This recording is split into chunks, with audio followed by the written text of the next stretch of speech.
तेलंगानार सांगारेड्डी जिलार पसामयाला ग्रामरे थिबा सिगाची इंडस्ट्री औषध कारखाना विस्फोरण घटन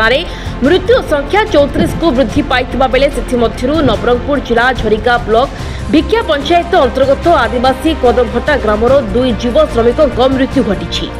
मृतक माने हेले कृष्ण गौड़ों 22 वर्षर पुओ रमेश गौड़ और हरिचंद्र भत्रा 23 वर्षर पुओ चैतु भत्रा। विस्फोरण घटन दुहींक मृत्यु होइथिबा ने गत मंगलवार सकाळ प्राय 9टा समय झरिका ब्लॉक जाइथिबा अन्य युवक माने मृत रमेश गौड़ और चैतु भत्रा घरे खबर देथिले। रमेश गौड़ चैतु भत्रा जाइथिले हम दी जन गानवा जाइथिलो यार देखिना तो सिटी फैक्ट्री कोन केमिकल ब्लास्ट होला बोली सुनिछु तो जाइथिलो हमें 1 तारिख रे जाइथिलो हमें 4 तारिख रे आसलो डेटा बॉडी रिकवर करके मिसिंग थेला खोजी के आनलो तो आइला बेल को लक्ष लक्ष टका देले एबे सांसद माने बॉडीटा को जोड़ाया पई आउ सरकार कहिछि कि गोटे गोटे कोटी मिलिबो बोल के आउ हमर मोदी सरकार कहिछि 2 लाख मिलिबो बोल के DNA test sir blood sample नै कि डीएनए टेस्ट कराला तापर 48 घंटा पर सैंपल मिलला और बॉडी रिकवर हेला ए चैतु भत्रा और रमेश गौड़ नहीं आसी। दुई मृतकों शव नेबा सकाशे उभय परिवार सदस्य को डीएनए टेस्ट कराचिबा नै कुहा जायथा। एथि सकाशे रमेशंको बड़ भाई बड़ी गौड़ एवं चैतुंको संपर्कीय भाई कुम भत्रा बुधवार दिन तेलंगाना जाइथिले। डीएनए टेस्ट रिपोर्ट आसिबा परे दुई मृतकों शव गुरुवार संध्या समय कदभाट ग्राम रे पहुंचिथिला। दुर्घटना दुईटा लोकंकर एटा युवक मृत्यु होता है को गाँव आप आसिक कौन इनक्वारी कले कौन डिटेल कौन देखु किसी दिन तले आई थिंक सोमवार दिन गोटे फैटल एक्सीडेंट होता अनएक्सपेक्टेड थिला सेटा तेलंगाना संगारेड्डी डिस्ट्रिक्ट रे गोटे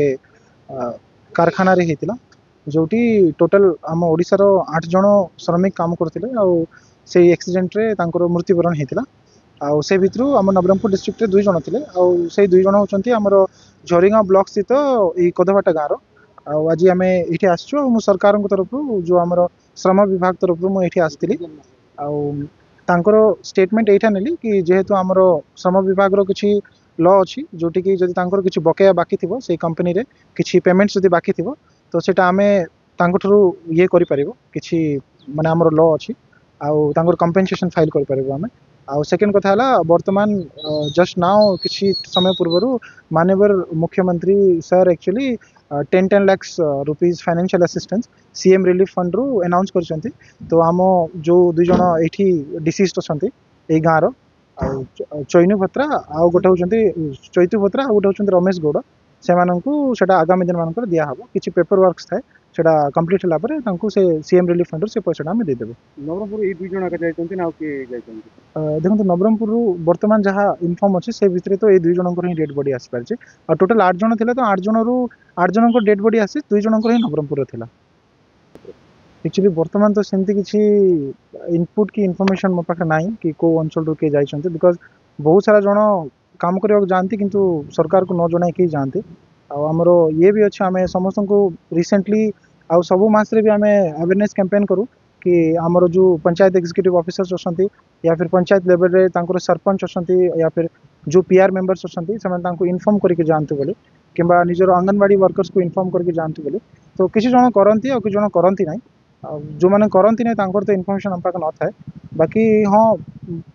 ऑब्वियसली किसी थिबे बाहर काम करुथिबे। ए सब पहुंचीबा पाई तेलंगाना एम्बुलेंस एथिरे तेलंगाना पुलिस कर्मचारी आसिथिले फोटो प्रमाण सह मृतदेह गुड़िक परिवार को हस्तांतर करथिले। मृतदेह पहुंचीबा परे गाँव में शोकर छाया खेली जाइथिला कांदो बोबाली रे फाटी पड़ुथिला गाँ दांड। तेलंगाना सरकार तरफ मृतकों परिवार को 1 लाख लेखाएं सहायता राशि दि जाइछि एवं उक्त कंपनी तरफ परवर्ती समय 1 कोटी लेखाएं सहायता दियाजिबो बोली सूचना रही। मो गाँ हूँ कदभाटा मो ना हूँ सुकमन गौड़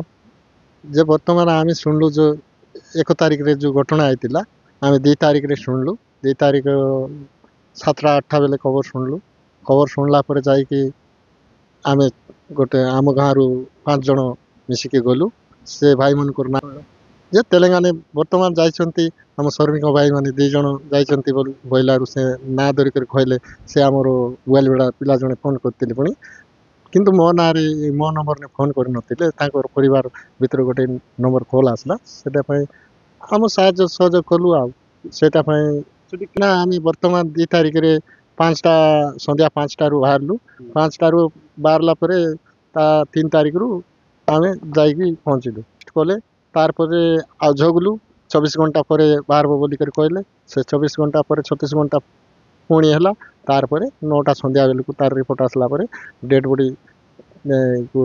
मेडिकल को नेले मेडिकल नेला पछे जो तार पछे कहले आमर ऑफिसर आम ओडिशा ऑफिसर में जाइतिले से मन भी कहले तांकर सहायता किछि मिलबो बोली करी कहलारु से डेड बॉडी सहित लखे टका गोटे बहन कला परे तार परे आउ कहले आमर श्रमिक जो लेबर ऑफिसर भाई मन भी कहतिले सरकार तरफ किछि अछि बोली करी कहछन्ती आउ कहछन्ती जे आम ए मुख्यमंत्री तरफ किसी 10 लाख टका मिल बोलिक शुणिक आम आशा करूँ सही तरफ आम गाँववासी तो पूरा निरीह अच्छा दुखित अच्छा पूरा गाँववासी आज सुखरे कहीं नहांती पूरा दुखित अच्छा। नवरंगपुर जिला श्रम अधिकारी मानस खोसला कदभाटा रे पहुंची मृतकों परिवार को भेटी समस्त सूचना नहीं। ओडिशा ओदोबाटा हम आए हैदराबाद से संगारेड्डी जिले से है बटंचर पाशा मेलारम बोल के फार्मा इंडस्ट्रियल कंपनी में इन लोग काम कर रहे थे जो रमेश वो रिएक्टर ब्लास्ट होने से इन लोग घायल होकर मर गए 4-5 दिन हो गए। ओके उसके इन्वेस्टिगेशन में हॉस्पिटल लेके गए थोड़ा घायल हुए आदमी को लेके गए थोड़े लोग जिए थोड़े लोग मार गए। गवर्नमेंट 1 लाख रुपए तो दिए। और कंपनी की तरफ से क्या मिला है? कंपनी की तरफ से कुछ भी नहीं मालूम मेरे को तो फिर भी ऐसे न्यूज़ में देखिए 1 लाख रुपए 1 करोड़ रुपए क्या कि कर रहे बोल के बोले वो भी मेरे को कंफर्म नहीं मालूम। आप लोग जरूरत है ये होने के बाद उसके जो माता पिता है ना रिलेशन जाके वो कंपनी वाले को पूछ सकते हैं। हम तो एक रमेश गौड़ बोल के स्कार्ट दिए हम दोनों जवान को हम दोनों ले लेंगे खतरा और एक वो दोनों भाया है कहते हम अपने मालूम अब आया गाड़ी मृतकों परिवार को मुख्यमंत्री रिलीफ फंड 10 लाख लेखाएं प्रदान करने को मुख्यमंत्री घोषणा करिथिबा जिला श्रम अधिकारी कहछन्ती। सकाळ परिवेश रे उभय मृतदेह को ग्राम श्मशान रे अंतिम संस्कार करा जायछि। वर्तमान आम कदबटा गाँव में दुखदायक घटना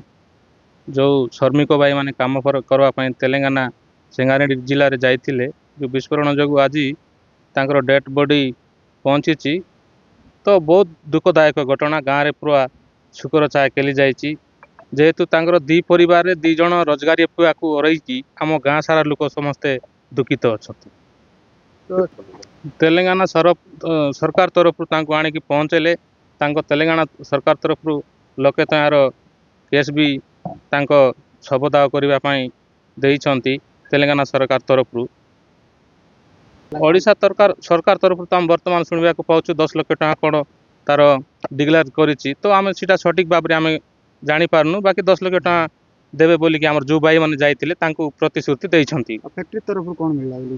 फैक्ट्री तरफ तो तांकर फैक्ट्री तरफ जो मुख्यमंत्री माने ये घोषणा करछि 1 कोटी टकार घोषणा करछि माने का कौन दब सीटा कौन कन्फर्म कही ना। नवरंगपुर वैष्णव नायकों रिपोर्ट दुर्नीति लाइव।